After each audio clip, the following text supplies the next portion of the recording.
આગળ વાત કરીએ તો ગાંધીનગરથી વિગતો છે। ભાજપ પ્રવક્તા અનિલ પટેલે કોંગ્રેસ ઉપર પ્રહાર કર્યા છે। વડોદરામાં કોંગ્રેસ ઉમેદવારે ફોર્મ પરત ખેંચવા મામલે પ્રહાર કર્યા છે। કોંગ્રેસે કનુભાઈને જબરદસ્તી ફોર્મ ભરાવ્યું। કોંગ્રેસ શકુની જેવી ચાલ રમવાનું બંધ કરે। કોંગ્રેસ રાજકીય અને પ્રજાના મુદ્દાઓ લઈને મેદાનમાં આવે। વર્ષ 2021 કરતા પણ સારા પરિણામ આવશે। 3 તબક્કામાં ભાજપનો પ્રચાર થશે તેવી વાત અનિલ પટેલ દ્વારા કરવામાં આવી। 5 મિનિટે કનુભાઈ નામના એક કોંગ્રેસના કેન્ડિડેટે પોતાનું ઉમેદવારી પત્ર પાછું ખેંચ્યું અને એમણે સાર્વજનિક રીતે એવું કહ્યું કે મારે ચૂંટણી લડવી ન હતી, પરંતુ કોંગ્રેસ દ્વારા મને જબરજસ્ત દબાણ કરવામાં આવ્યું અને મારે ફોર્મ ભરવું પડ્યું હતું। આવા તો અનેક ઉદાહરણો છે।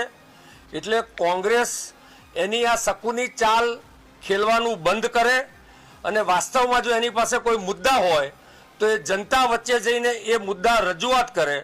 પીટી પીટાઈ કેસેટ જે જૂના જમાનામાં HMV કંપનીની ચાલતી હતી એ કેસેટ વગાડવાનું બંધ કરે અને વાસ્તવમાં હકારાત્મક રાજનીતિ કરે એવું મારું આપના માધ્યમથી સૂચન છે।